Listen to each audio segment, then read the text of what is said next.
Abay, isa na namang napakalaking isda ang dala ni Papa. Sabi ko na nga ba, ang ganda ng pasok ng December sa amin ngayon. Mayad na daw sa Intiro. Pag nasimulan kasi talaga na may malaking dalang isda si Papa, ay dire-diretso na yan, halos sa isang buwan. At eto ako, sinusubukan kong buhatin to at sukatin sana. Kaso boom, ayun nga, nahulog yung isda. Hindi siguro to natali ng maayos dun sa fishport. Kaya yun, kumaplo sa aking kamot. Ay ano daw?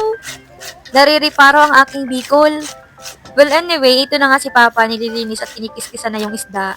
Tapos nung binuhat ko to, grabe ang bigat niya talaga. Siguro kaya abot to ng 12 kilos.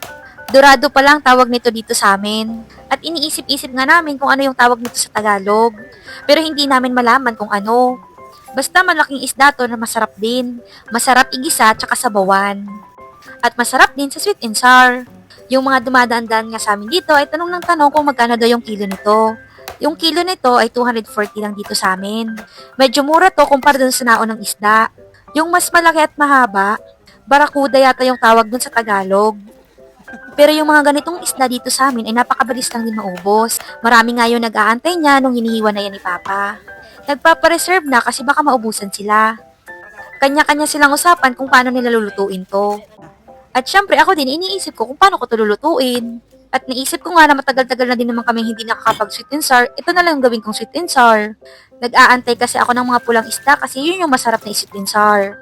Kaso hindi naman pulang isda yung dumating sa amin ngayon, kundi ay green na isda.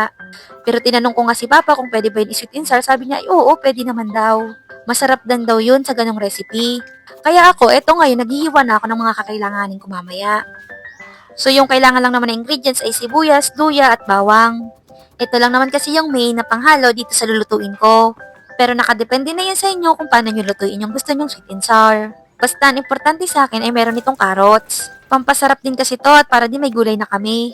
Para hindi na ako magluto pa. Isahang ulam na lang. Medyo mahal nga yung kilo nito ngayon dito sa amin. At hindi na ako nagtanong kay Papa kung magkano niya to binili. Basta ang sabi ko lang sa kanya ay bumili lang isa kahit yung pinakamaliit pa. At eto na naman nga sila, may tinatrabaho na naman sa likod namin. May mga dadating kasi kaming bisita sa mga susunod na araw. At pinapaayos namin yung likod para hindi sila mahirapan papuntang ilog. Mahirap kasi papunta dun sa baba namin kasi madulas at baka madapa sila. Mahirap na baka mapilayan pa yung mga bisita namin. Kaya yun, pinaayos na nila Papa. At eto na pala yung isda na binigay sa akin ni Papa. Habang inaasin ko nga yan kanina, ay napansin ko na sobrang taba ng isda na yun.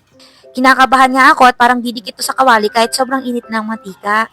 May mga ganun kasing klaseng isda na kahit sobrang init ng mantika ay dumidikit pa din sa sobrang taba. At parang ito yung example ng isda na ganun. Kaya nga nilagay ko talaga yung isda na sobrang init ng mantika. Ang hirap naman kasing diskartehan ng ganito kakapal na isda at sobrang taba pa. Hirap na hirap nga ako niya magpa-brown. Kasi sa sobrang taba ay matagal nga siyang maluto. Kaya iniwan ko na lang yung isa sa gilid. Yung pinakamalaki at pinakamataba sa lahat.